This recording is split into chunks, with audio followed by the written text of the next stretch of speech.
Ceci n'est pas le parking d'un concessionnaire automobile, mais bien celui d'un lycée marseillais. Fini l'image un peu ringarde de la voiture sans permis.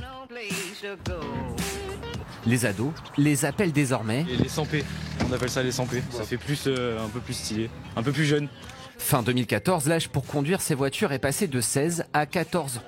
Pour séduire les jeunes, les constructeurs l'ont bien compris, le style a son importance. Les jantes noires rappelant la couleur de la voiture, un peu sport. Et ce que j'aime aussi beaucoup, c'est le devant de la voiture avec les phares. Ce que j'aime le plus à l'intérieur, c'est la couture des sièges en rouge. Ça fait vraiment classe. Sans oublier l'écran tactile sur lequel il est, bien sûr, possible de connecter son téléphone. Ça donne l'impression d'être vraiment dans une vraie voiture que d'être dans une voiture sans paix, quoi. Thomas, 16 ans, conduit cette voiture depuis 5 mois. Il habite en périphérie de Marseille et s'en sert pour aller au lycée ou sortir avec ses amis. Pour sa mère, fini de faire le taxi. On est mal desservi par les bus, nous, donc c'est vrai qu'il fallait à chaque fois que je lui demande à quelle heure il rentre, à quelle heure il fallait que je l'amène, le récupère. Et lui, il a sa liberté, mais nous aussi, on la gagne. Impensable de lui acheter un scooter, trop dangereux selon elle. C'est aussi ce que pensent les parents d'Enzo. C'est sport celui-là. Qui vont lui faire un beau cadeau, car une voiture sans permis neuve, cela coûte entre 10 000 et 20 000 euros en fonction des options. Il travaille bien à l'école. Il est sage.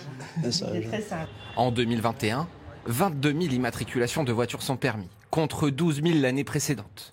Le marché est en pleine expansion. Chez ce concessionnaire, 80% des clients ont entre 14 et 18 ans. On avait un objectif de 30 voitures à l'année pour démarrer. On a fait 50, ça marche tellement bien qu'on ouvre une autre concession sur Marignane, sur un secteur qui a été délaissé. Allez, on fait les réglages et on va y aller. Le phénomène gagne aussi les campagnes. Face à la demande, à Cuges-les-Pins, cette auto-école a investi dans une voiturette. Des véhicules bridés, vitesse maximale 45 km/h. Interdit de les conduire sur autoroute ou sur les voies rapides. Je te conseillerais notamment quand il y a un peu plus de circulation d'aborder ça avec un peu plus de prudence, une allure qui permettrait de ralentir plus progressivement. Et pour obtenir le permis AM, seules 8 heures de formation sont nécessaires. Pas toujours suffisant pour des jeunes non initiés au code de la route. Je pense que la formation en code serait indispensable.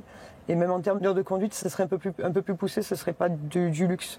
Parfois, on est obligé de compléter la formation minimum obligatoire avec quelques heures supplémentaires parce qu'on sent que ce n'est pas suffisamment en point. Sur les départementales ou les nationales, la différence de vitesse peut être importante avec les autres automobilistes. Mais la prochaine fois que vous klaxonnerez une 100p, n'oubliez pas que votre enfant pourrait, un jour, en conduire une.